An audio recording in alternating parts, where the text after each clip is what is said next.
Welcome back to the Impact Storytelling Podcast. I'm your host Sabine M, and today I'm conversing with wildlife camerawoman Laura Pennafort. Laura is originally from Brazil and currently based in Bristol. She's recently worked for big productions for National Geographic, Disney Plus, and more. Today, she's going to talk about her work as a wildlife camerawoman and about her independent film Pantanal, a Charred Wetland.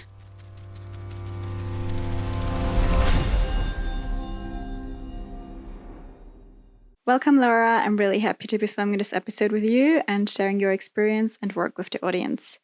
We're going to talk about your documentary film, Pantanal, a Charred Wetland, and your work as a wildlife camerawoman, your experience, your struggles, and your story. But before we do so, I want to ask you a little bit about your beginnings with documentary filmmaking. When did you know you wanted to pursue a career in this field? Hello, thank you so much for having me. I'm really excited to be chatting with you and sharing a bit of my experience in this platform. So thank you. My first kind of experience getting into wildlife filmmaking, I was actually through biology.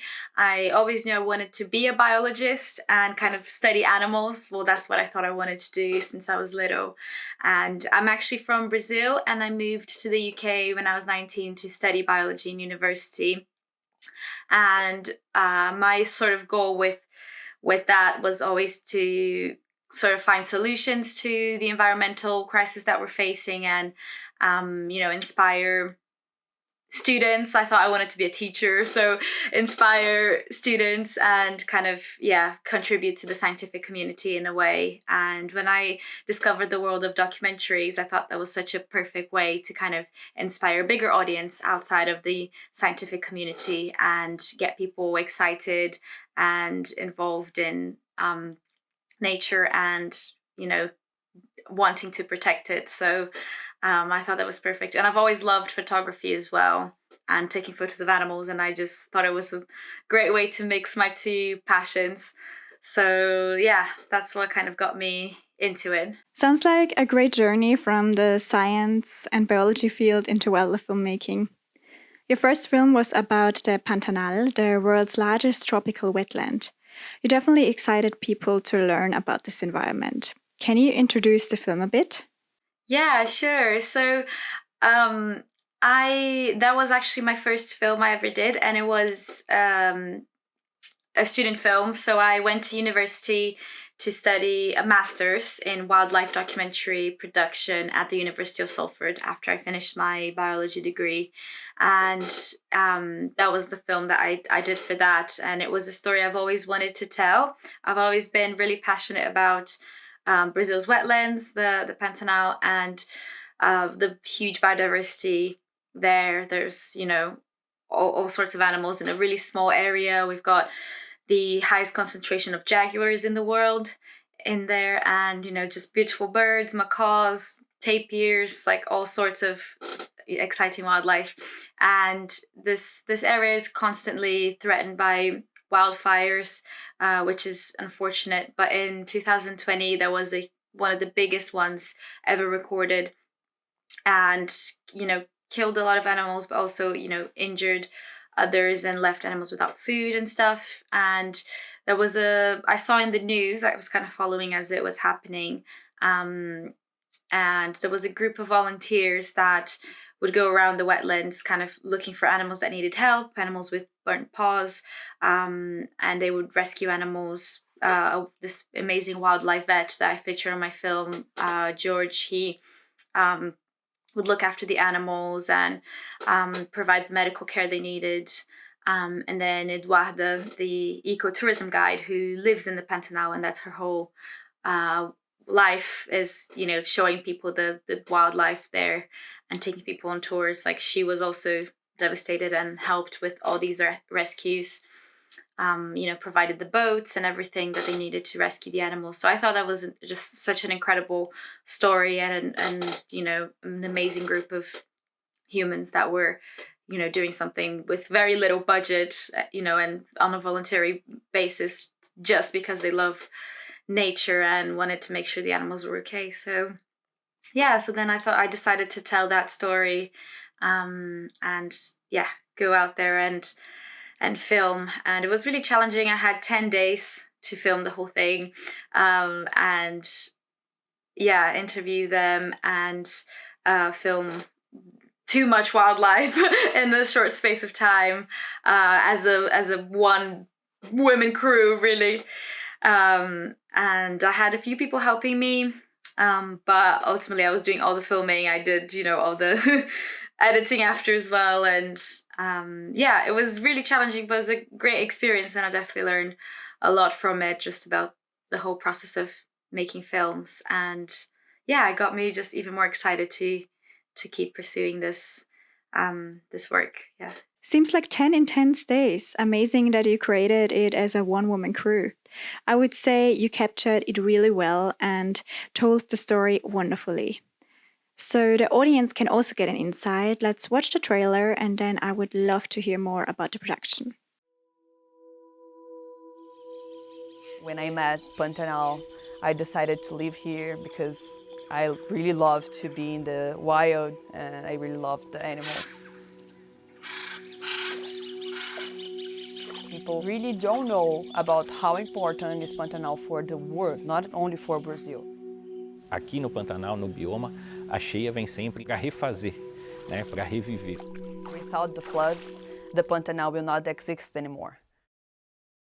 2020 foi ano bem difícil para o Pantanal. We never imagined that we was gonna have the worst year of our life, for sure. Eu precisava pedir ajuda e eu precisava de alguém para vir salvar aqueles animais.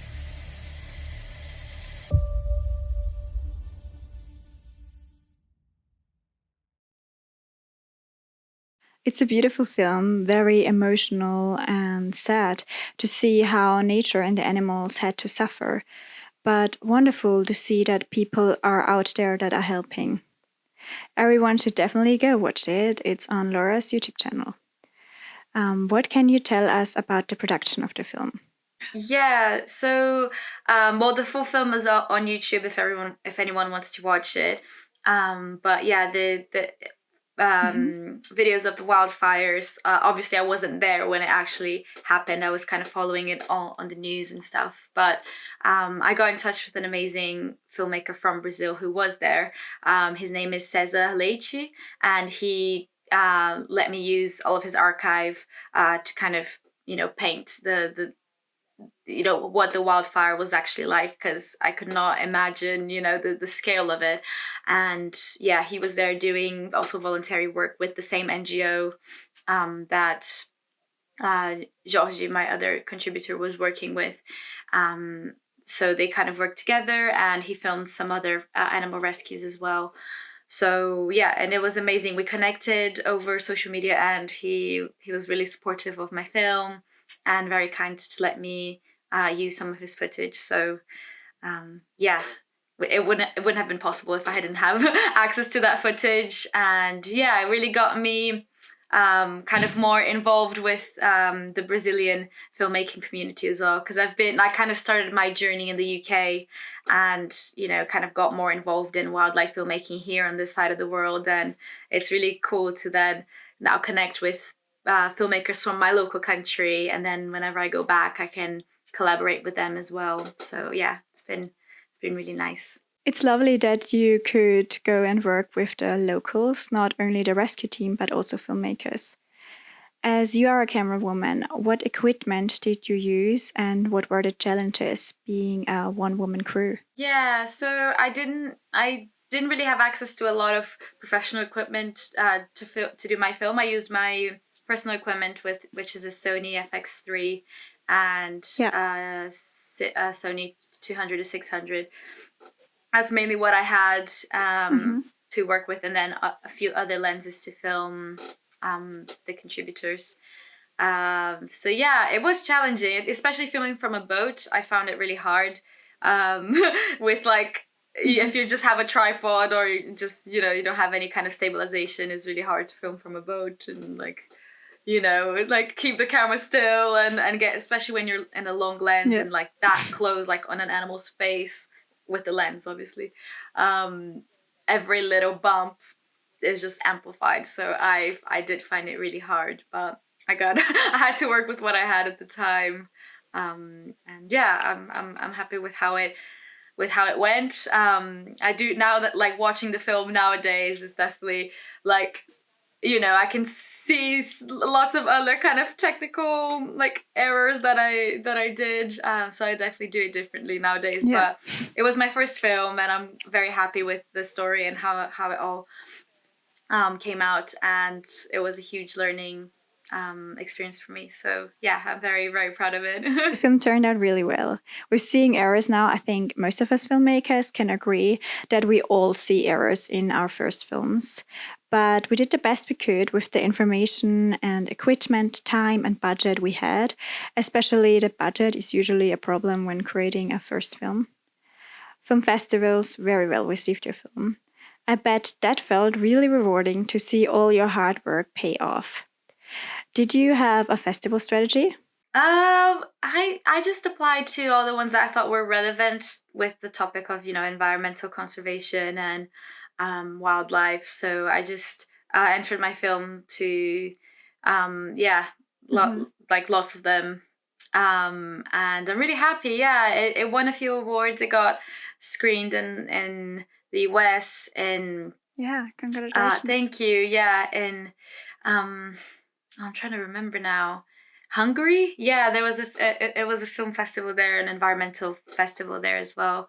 Mm-hmm. And in the Netherlands, and then in a few different places, in Brazil as well, a few there. So yeah, it was really, really good to see that it was well received and that it touched people. Before we move on, I can highly encourage the audience to go and watch the film after the episode. I will link it in the show notes. If I got the timeline right, you then worked as a camera technician for productions like Frozen Planet 2 and Planet Earth 3. How can someone imagine the work a camera technician is doing? Yeah, so that was my first kind of job relevant to the sort of TV industry. So I was working in a kit room for a year. It's I thought it was really exciting, but it is, kind of, you're kind of stuck in a room testing equipment and dealing with all sorts of problems from the equipment that comes back from shoots, kind of fixing things. And then you also prep the equipment before it goes out to these productions. So it was just the perfect experience for me to kind of get hands-on with big cinema cameras that will be taken to film, wildlife in Antarctica or, in all these crazy places. So yeah, it was, I think, just what I needed to kind of, understand more about professional equipment and be able to use it myself in the future. And also just kind of dealing with technical problems and kind of developing this sort of technical mind to everything that can go wrong on a shoot, right? And sometimes you're in a remote location, there's not much you can do if a cable breaks or like if something's not working. So I'm really grateful that I had that kit room experience to develop these skills and learn even things like cleaning kit. Like, it's, I thought I knew how to clean kit, but then you learn the kind of nitty-gritty and like, how to do it properly. And I think that, everything that I've learned there still benefits me these days when I'm out on location just to look after everything. And I'm really grateful. It is very demanding, and you prepped all this equipment that is going to exciting places, and you're not, you just kind of hand it over to someone else to do the fun work. But yeah, I wouldn't change a thing. It was I think a needed step for me. Definitely not the only way that you can get into the kind of big TV industry in wildlife, but I felt that it helped me a lot, definitely. To me, it sounds really interesting to get to know all the camera equipment used on these big productions. You also sent me some photos of you at work there. So let's take a look and see a little bit of what you did there. First photo I've got here is with a quite long lens that is on an angle. I think maybe to look underwater. Yeah, it's a custom-made scope. So it's used for macro filming, so you can get really close, kind of like a probe lens in a way that you can get like really, really close. But it's got I think this is a 45-degree prism at the very bottom.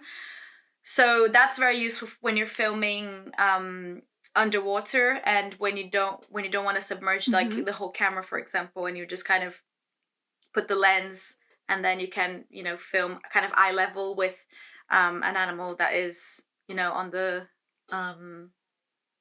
That's cool. yeah, on the kind of floor of like a puddle or something. Not a puddle, but but you know what I mean, like if like a rock pool, for example. But yeah, this is for macro filming and for underwater, and then so is the gates housing that I'm setting up on this other photo. So yeah, so that is, I'm not sure which camera is in that one. I think maybe a Komodo, red Komodo, not too sure. But yeah, it's a gates housing, a Pro Explorer housing, if I'm not mistaken. And it's really good underwater housing for big cinema cameras. And then yeah, this one that I'm this is the one that I'm in is the same kind of concept as the other scope, but this one is a straight scope, but it also flips the image around.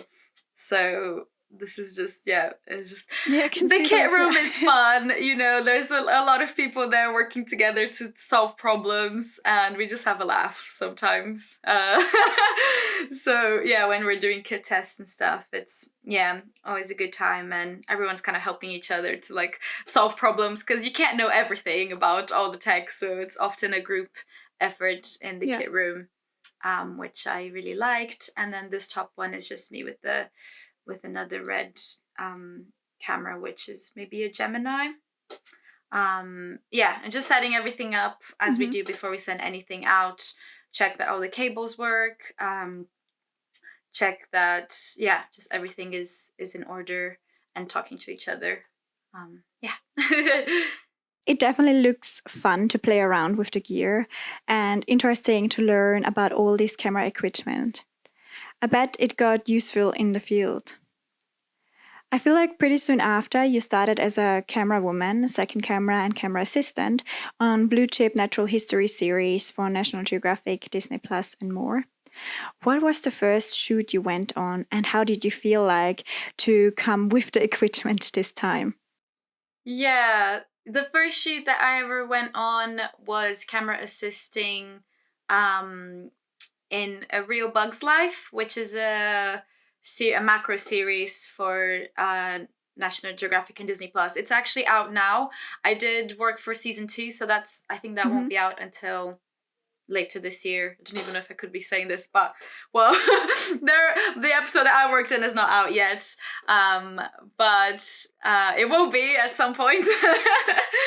But it was a really fun shoot. It was we filmed in the UK, so I didn't go anywhere too crazy for it, but it was a great kind of first shoot, like easy one, and it was a bit of like a last minute thing. The cinematographer just really needed someone to assist him and fly the drone as well whilst he was doing the rest of the filming. And because I had worked in the kit room and, knew how to manage red cameras and fly the drone, I've always enjoyed flying the drone as well. Then, I got in touch with him kind of offering, I'd love to come. And we had connected through social media before, so he knew who I was, and he was like, cool, put me forward for it. And then, it was just 1 week.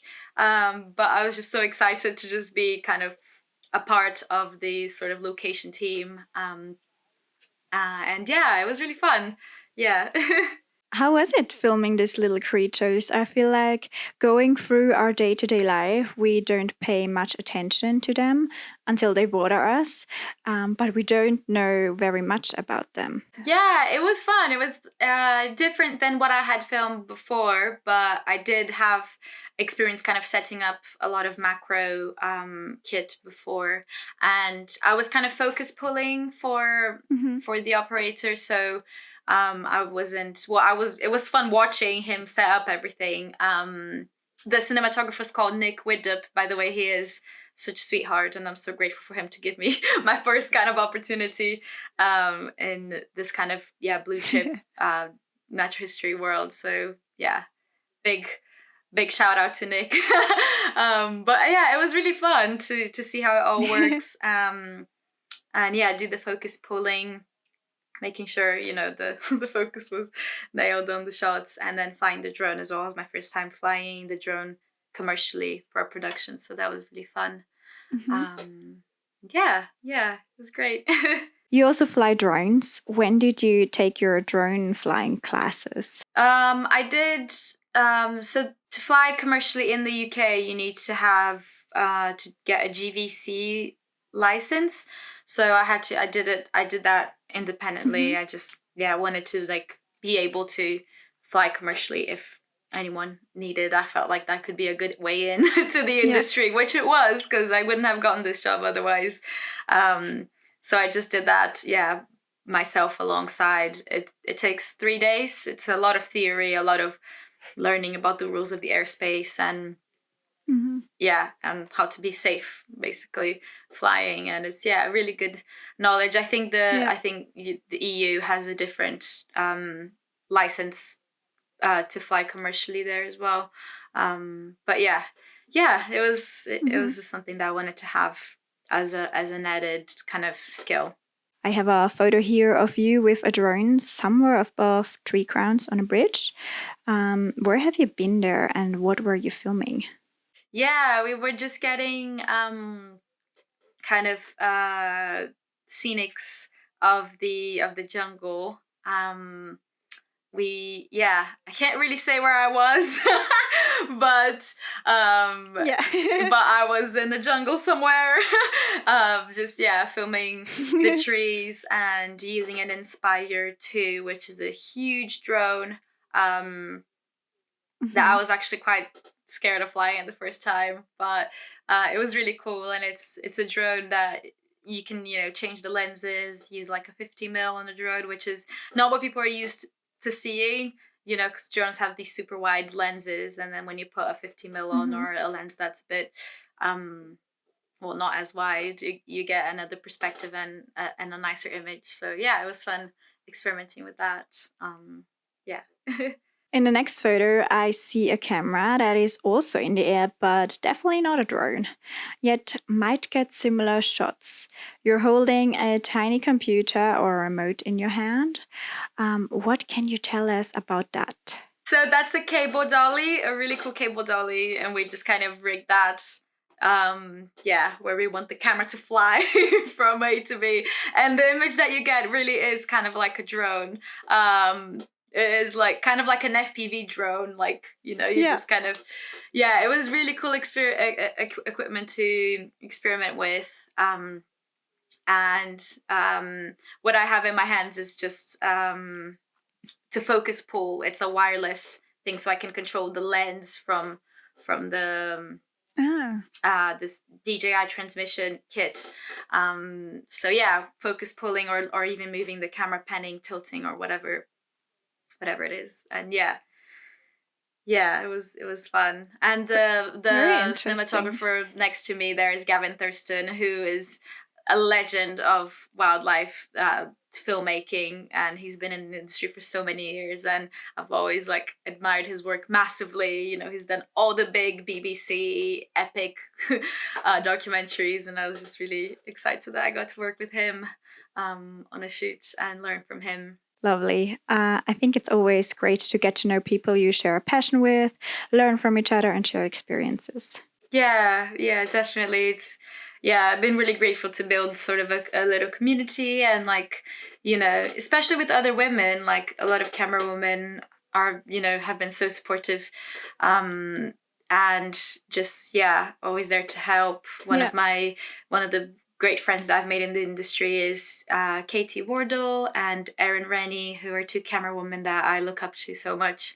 And yeah, whenever I have like a question about something, even if it's about a contract or like, you know, anything, they will help me and help me make decisions or send emails or I couldn't have done it without them. They're really supportive.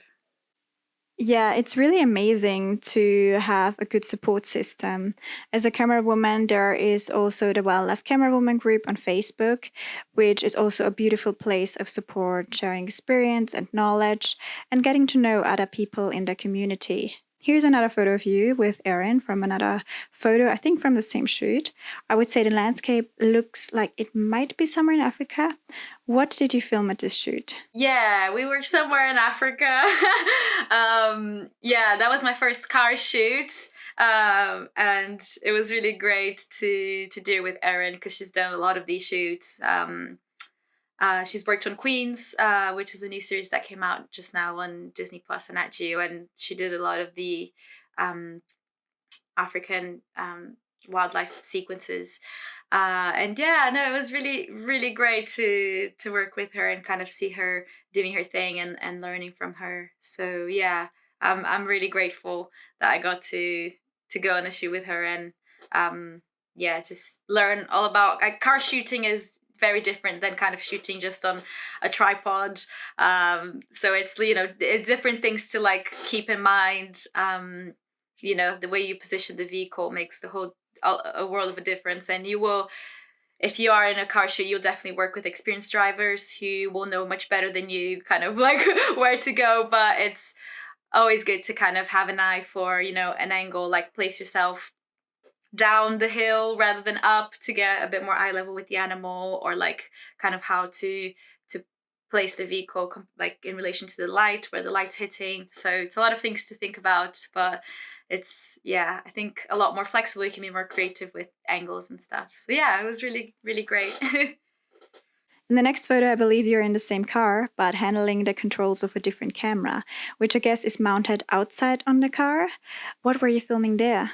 Yeah, this was also the first time I got hands-on the GSS, which is a stabilized camera system that you put on the front of the car, and you can have a long lens there, and it's a system that, you know, the car can shake as much as it does and the camera will still be smooth. So I think the camera isn't in that photo, but you control it from inside the car. And then you need to, and I was just testing it out. I did not operate the GSS on that shoot, but it was the first time I kind of got hands-on with it. And it's a very complex bit of kit. So it's complex to rig it up. And then also you just need to be constantly focus pulling and making sure the animal's in focus, because you can track animals as they're walking or running beside you. So yeah, it was really cool, like very different to, you know, anything that I had done before. So it was really, fun to play around with it.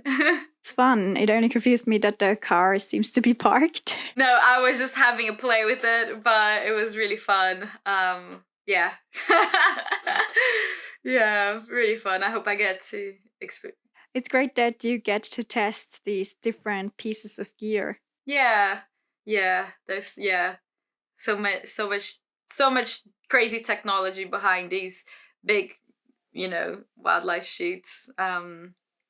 And yeah, a lot of things that I don't know and that I have no idea how to like operate. But, you know, I've been very grateful to have had experience with the variety of kits and have worked with cinematographers that are much more experienced than me and just learned from their skills as well.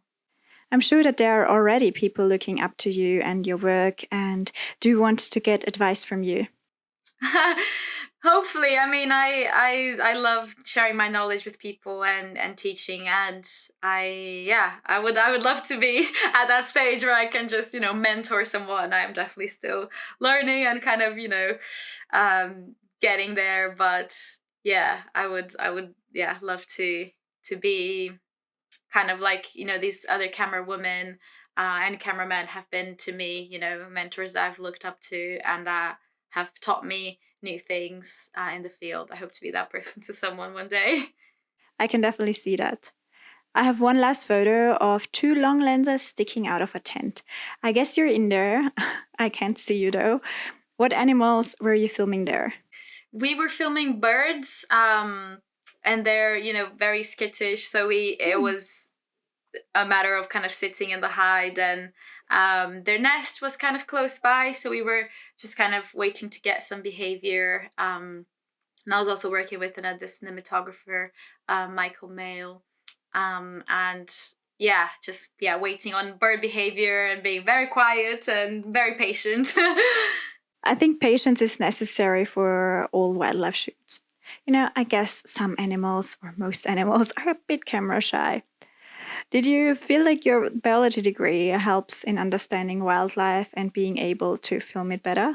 Yeah, I mean, I think definitely having knowledge on the wildlife that you're filming is essential, and, you know, being able to kind of read an animal behavior or, you know, predict in a way is definitely essential. And it's something I still do these days. Before I go on a shoot, I will want to kind of know a lot about the animal behavior, what we're expecting to see, and things that we're not expecting to see, but just have a good idea for whilst I'm there. But I mean, I think anyone can, you know, research about an animal, but I think, I wouldn't change a thing. My biology degree has made me fall in love with wildlife in such a way that there's no going back. So, I'm really grateful that I am a biologist and that I did that for 3 years, and I would definitely do it again.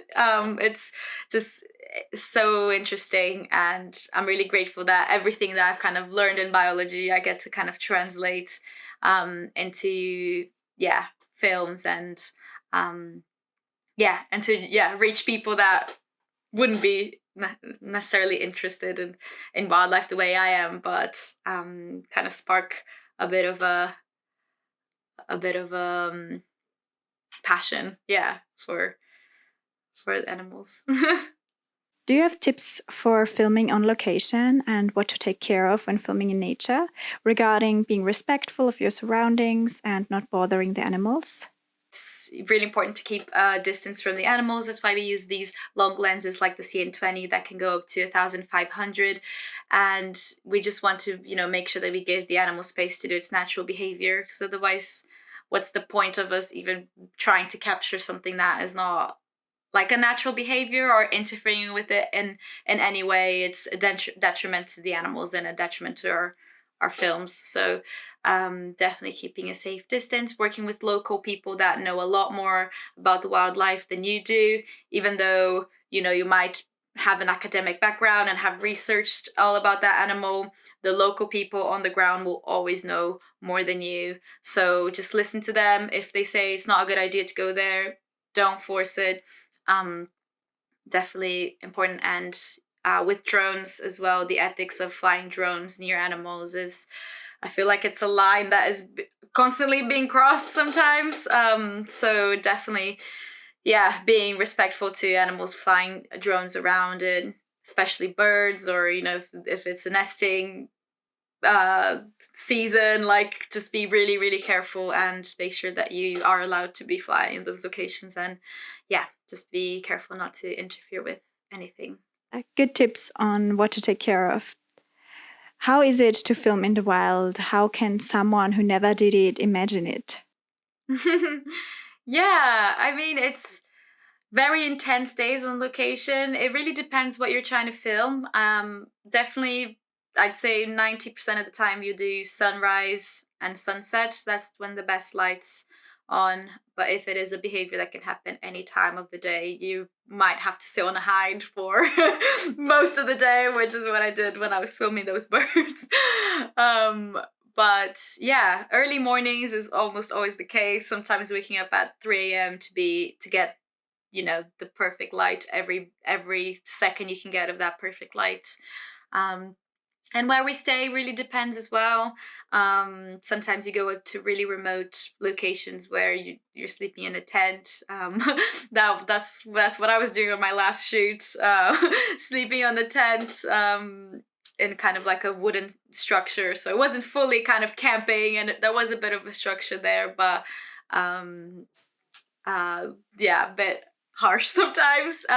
Or sometimes we stay in nice lodges, and sometimes we do have a bit of like, oh, it's a nice lodge, like I can kind of enjoy myself, but we don't really get much time off anyway. And you're constantly surrounded by work, so even after your days are finished, you'll go have dinner with the people that you're working with. You'll talk about what you're going to do the next day. You'll make a shot list, cross things out, write more things in, and just kind of we're just working 24/7. It's hard to kind of detach from that.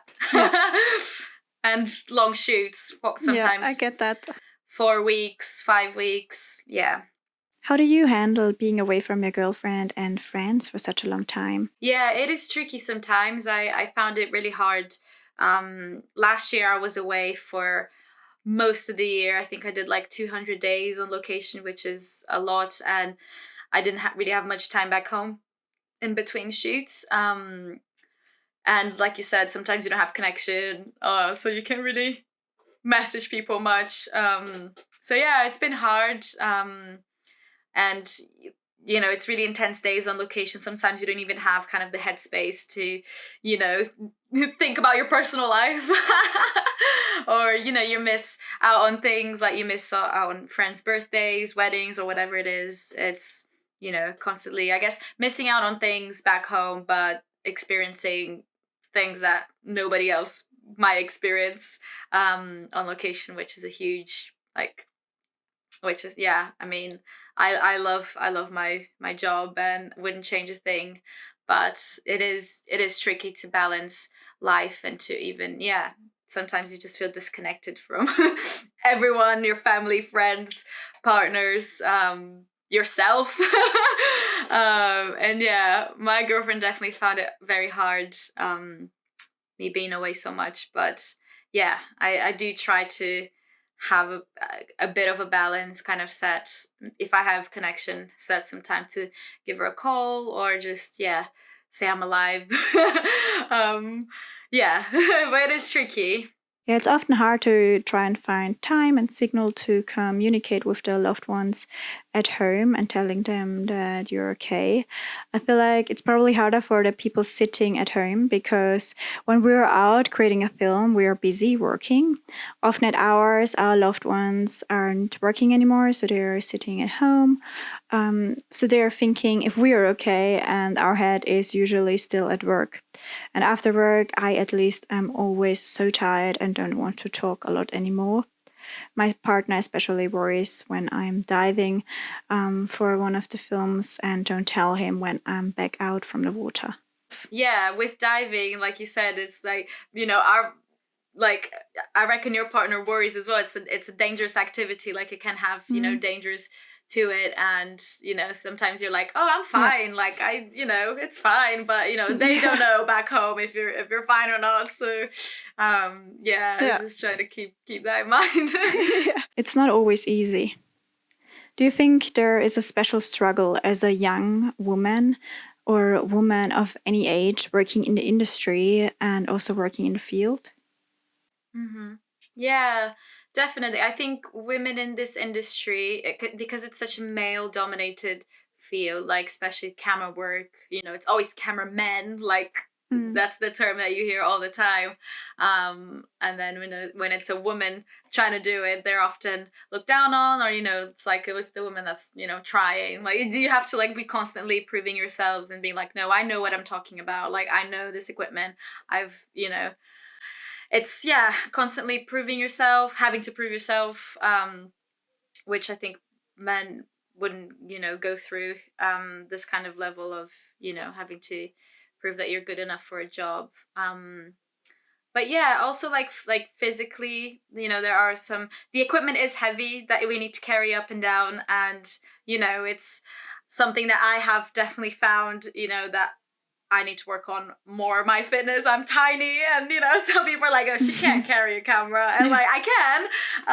It's definitely something that I'm, now I'm doing CrossFit, and I'm trying to like build more muscles to try to make it easier. But I can carry a camera, and I can carry things up a mountain. It's I am capable of doing that.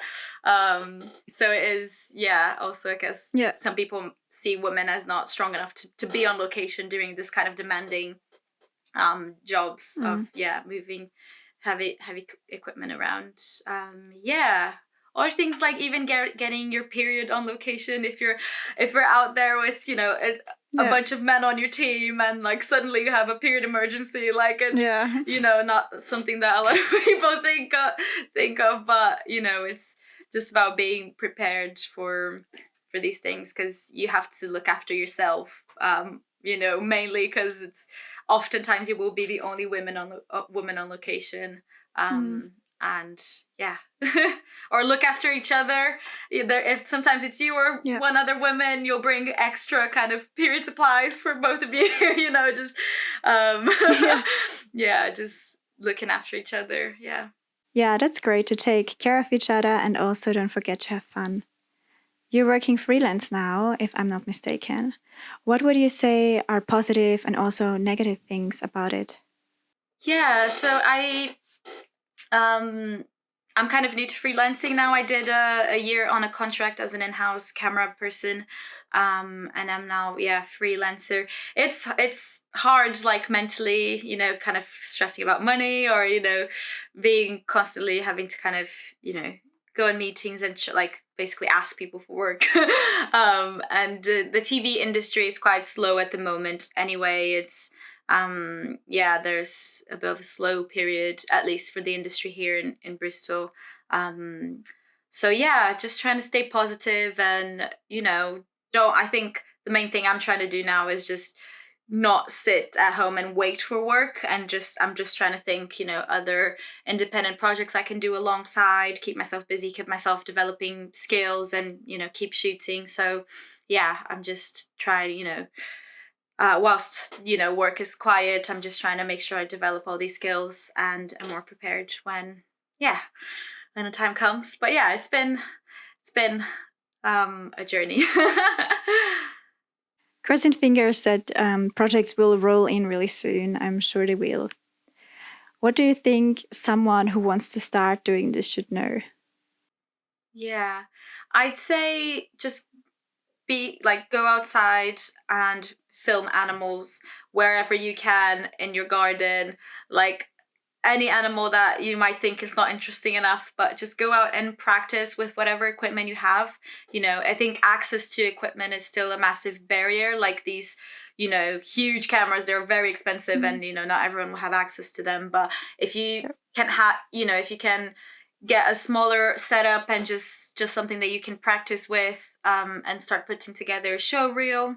I think the best way to learn is by going out filming any animal and then looking at your footage later, seeing what you can improve.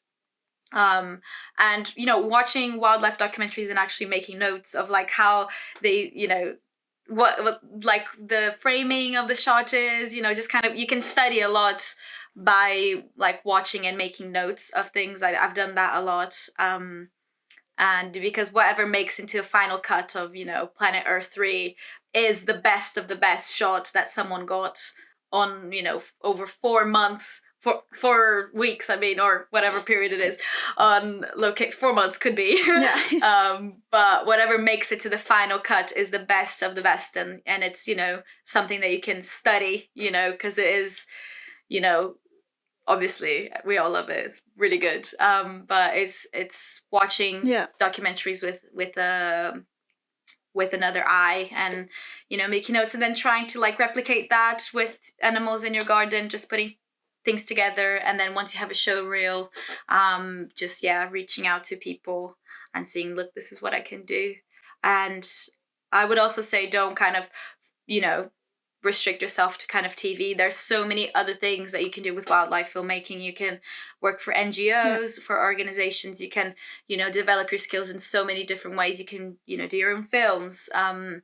So yeah, just keep developing skills and keep practicing until I'm still doing that today, in between jobs when I don't have work. I'm like, I'm still going to keep practicing and keep, developing skills.